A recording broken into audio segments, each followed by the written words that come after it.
Hello, I'm Mario Toneguzzi, taking care of business on Canada's podcast network. Joining me today is Phil Soper, President and CEO of Royal LePage. Thanks for joining me today, Phil. Oh, my pleasure, Mario. As always. Let's talk about a report that Royal LePage has released, looking at some of the data on the real estate industry and forecasting that by the fourth quarter of 2023, the average the national aggregate price in Canada will drop by 1% compared to what it is today. Tell me a little bit of the why behind that, why you're seeing a drop in prices where we've seen an elevation of prices here in the last year or so. Sure. Well, prices have actually been falling for most of 2022.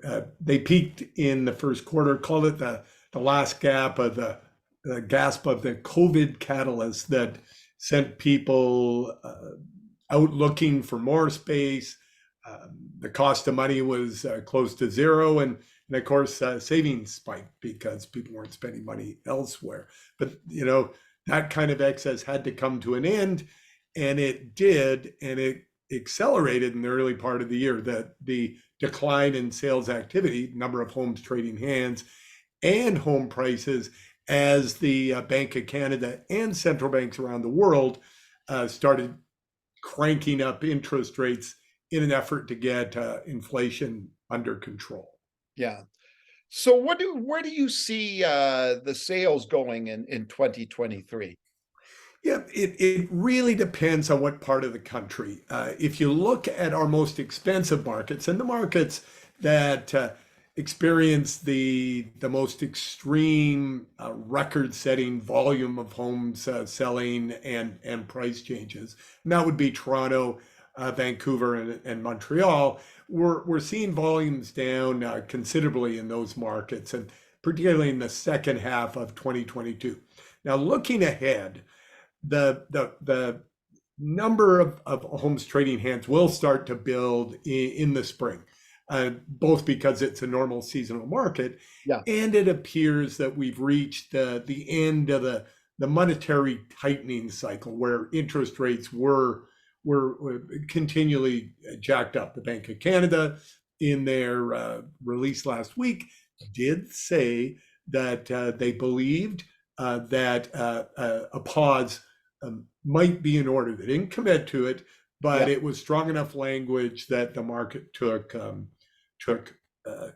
solace from that. And in today's rate or inflation information coming out of the United States, we see that these policies that the Federal Reserve in the US, Bank of Canada here, are having their effect, and inflation appears to have peaked and coming down.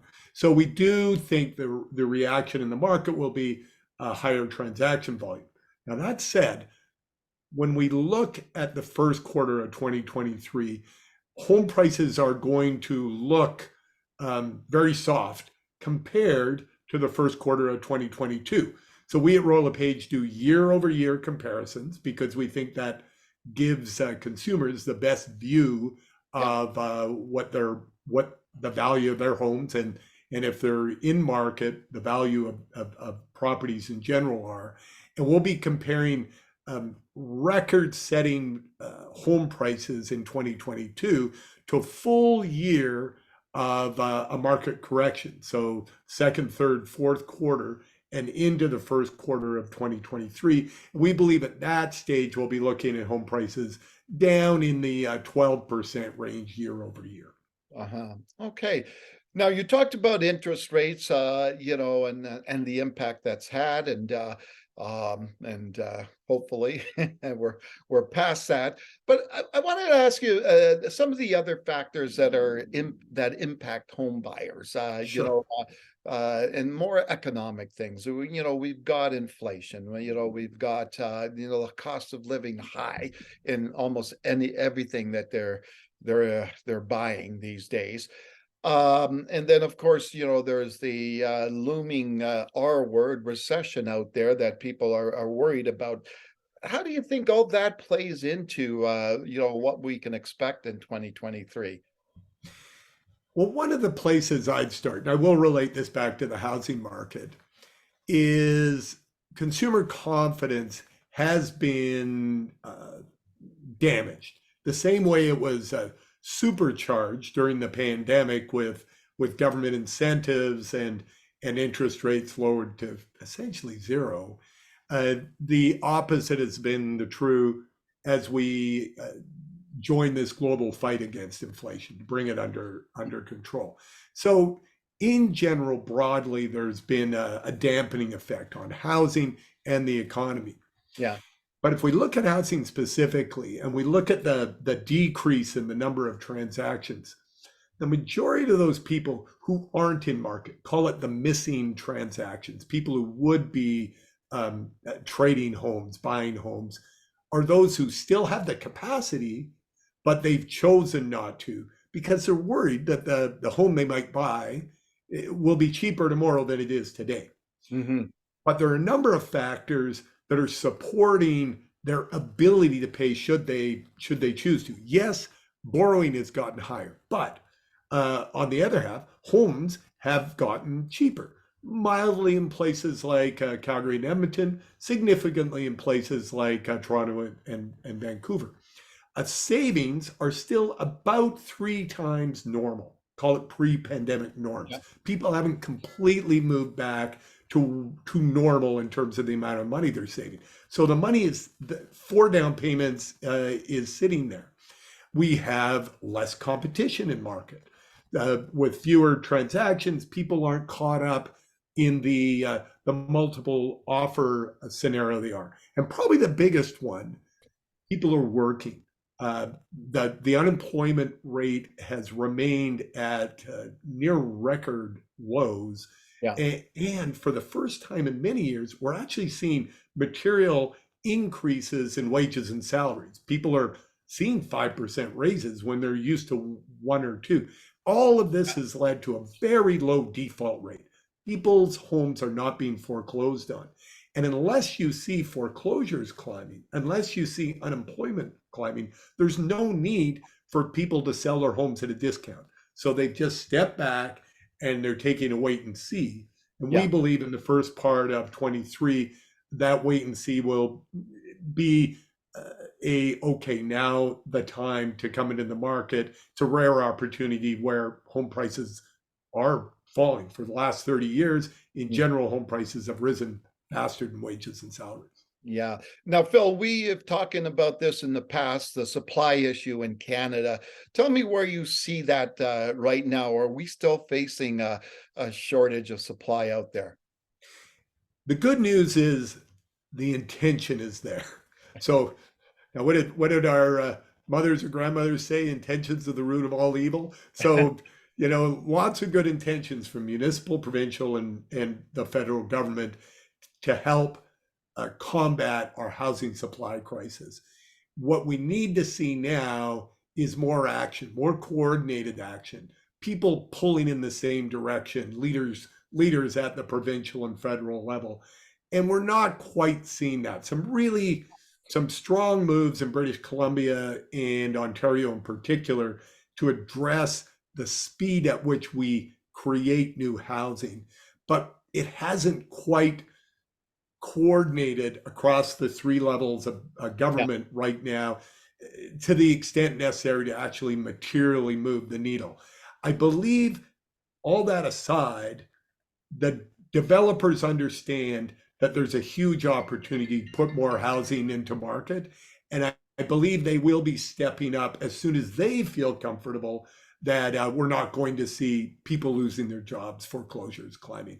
So 2023 should be a good year for building. Maybe not to what we need, but headed in the right direction. All right. I wanted to talk to you about, everybody, we always talk in the real estate industry about buyers or sellers conditions. Now, I know it's difficult to, because it's such a vast country and markets are all different, but in a general sense right now across the country, where are we at? Are buyers or are we sellers conditions? And maybe explain what each of those mean. Sure. in the real basic sense, when you have more people looking for a home, so more buyers in market, then you have people willing to sell a home. You have a seller's market, the advantage sellers, more buyers chasing few product, and that pushes upward pressure on product, more demand than supply. The opposite should be true now. We're in a market slowdown, a correction, a market slump. So there should be more people trying to sell homes than there are buyers. But weirdly, in this particular recession, and it's because that employment number has stayed so strong, they actually kind of dropped in tandem. So the number of buyers and sellers in market are roughly equal. And that's why in the middle of a big market correction, a big slowdown in housing, we're not seeing a big change in home prices. A little bit of softness, but nothing like what the market bears predicted based on, say, America in the financial crisis. And that, so right now we're strangely in a balanced market. Unfortunately, when we come out of this, unless the supply crisis is addressed right across the country, we'll quickly move back into a seller's market. There's just that many.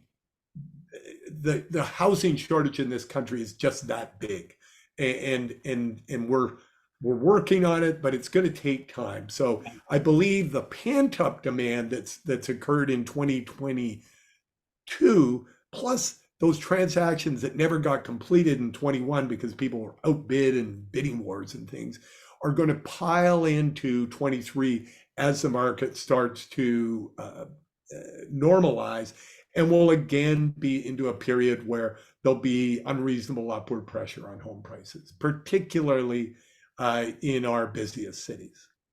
And I again, Phil, again, the country is huge and massive, different markets. But another metric that the industry uses is the months of supply. Sure. What's the sort of the common average right now across the country for months of supply? And again, if you could explain what that metric is. Yeah. So what the industry does is it looks at the number of homes that are listed for sale. So number of properties across the country, or we report on it on a city by city basis too.